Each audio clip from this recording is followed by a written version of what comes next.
Hello everyone, this is Professor Sean giving you your first quick hit for the semester over Chapter 1, talking about communication.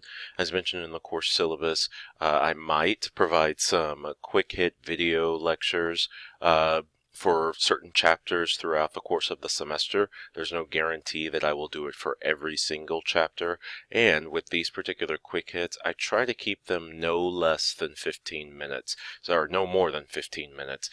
So anywhere from about 5 to 15 minutes, just going over brief things throughout the chapter that I think are important to go further in depth on, or information that's not in your textbook that you need to know about this particular chapter. And anything in the quick hits is fair game to be on any exam or the final exam.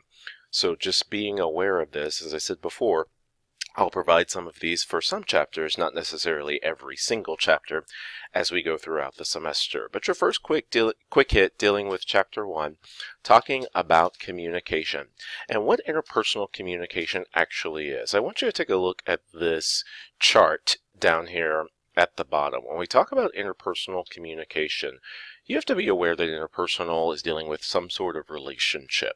And that relationship can be on a sliding scale on this continuum. And this chart down here at the bottom of the PowerPoint gives you a great idea of what I mean by that. You see interpersonal communication being more about people who have some sort of strong bond with us in terms of relationship, whereas impersonal communication is people that we come across that there's technically a relationship there, but it's not nearly the same value of a relationship as someone that we hold with an interpersonal relationship. So, for example, when we talk about interpersonal versus impersonal, your interpersonal relationships are based on some sort of uniqueness. And I want you to think about what uniqueness means to you. Uniqueness means special, means they're one of a kind, means you would probably do things for them, that particular person, and in that particular relationship that you wouldn't do for other people. So we know that we would probably do a little bit more for our close friends, our best friends, our significant other, your girlfriend, your boyfriend, your parents, your kids, than you would for somebody, your Uber driver, or maybe your doctor. Or the example I gave in class yesterday was the cashier at HEB or the cashier at Starbucks. Sure, you might know them because you go there so often and they've worked there for so long, but technically that's an impersonal relationship because you're basing that on your social role. When I go to HEB, if there's a cashier there, do I say, "Hi, how's it going? How's your day been?" Yes, of course. We have a social role there. I'm the customer. That person is the cashier. The barista at Starbucks is the barista. I am the customer. The question then becomes, can impersonal relationships become interpersonal relationships? And that answer is definitely yes. If you know that particular person at HEB or Starbucks, or your Uber driver, you have a personal Uber driver, yes, that impersonal relationship can definitely slide that scale to become an interpersonal relationship.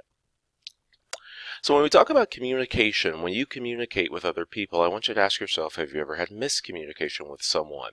And the answer is most likely yes. We all have had miscommunication with people.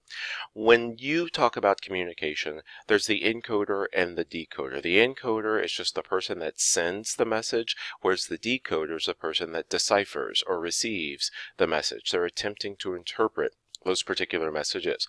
The question here is, or the two most important words in these two definitions are chooses and attempts. The sender is going to choose certain verbal and nonverbal symbols that they hope the receiver is going to be able to understand, but the receiver is going to try. They're going to attempt to interpret those symbols based on what they do and don't know. Sometimes we have miscommunication because we as the sender have chosen the wrong words, nonverbal phrases, nonverbal cues, codes, and gestures to use in order to get our point across. But sometimes we also have miscommunication because the decoder has attempted to interpret what it is the sender is saying, but for some reason they cannot interpret what the sender is saying. And the onus is on both people here. So if you're the decoder, if you're the person that's listening to the conversation, you're the person that's receiving the message, sometimes we as the receiver We don't ask questions, and we should. If there's a situation in a communicative conversation in which you think to yourself, I don't know what they mean by this, or it looks like their nonverbals are giving me something totally different than their verbals, then that's your job to ask questions. To be like, hey, I'm getting this. Is that correct? Or can you further explain? Or did I interpret that incorrectly? And sometimes we as the sender have to say, did you hear am I giving off my message correctly? Are you understanding what I'm saying? Which is where meta-communication comes into play, which is communication about communication. Especially in our relationships, sometimes we need to communicate about the communication in and of itself. The example I will give you is the word exclusive, or the word love. What does exclusive mean to you? If you're in a relationship and you look at your significant other, or for some of you, which you shouldn't do, you shouldn't just assume that you're exclusive. Exclusive is something that you need to talk about. Why? Because if you're saying, hey, we're exclusive, well, now we need to talk about, what does exclusivity mean to you? Being exclusive means this to me. Being exclusive means this to me. An example I will give you. Anytime I ask this question in class, hey, what does exclusive mean? If there are 20 people in class, I guarantee I will get 20 different answers. So imagine that within your significant relation, or your personal relationship with your significant other. You think you're exclusive, your partner thinks you're exclusive, but unless you sit down and talk about what exclusive means, you might have one definition of exclusive, and your partner might have one definition of exclusive.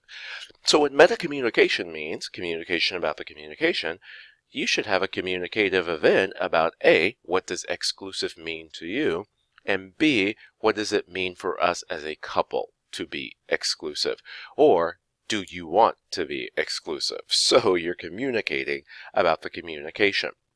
And then we need to decide what sort of channel we're communicating through. A rich medium, both communication codes are present. So in a rich medium, you can see nonverbals, you can see nonverbal gestures, you can see facial expressions, you can hear tone, but you can also hear the verbal message in and of itself. So both communication codes are present. Whereas in a lean medium, only one code is present. Maybe you only get the verbal, but you don't see facial expressions, you don't hear the tone. So the richest of richest mediums, of course, is face-to-face. So anytime you have an important conversation, you want to try to get it in a face-to-face conversation, which begs the question, why do so many people nowadays break up with their significant other via text message? Someone in class the other day said they were broken up with via Snapchat. So when you talk about the richest of richest mediums, that's face-to-face. Not only can I hear what you're saying, but I can see nonverbal. So I can ask myself, does the nonverbal match the verbal communication here? And if not, I can ask questions.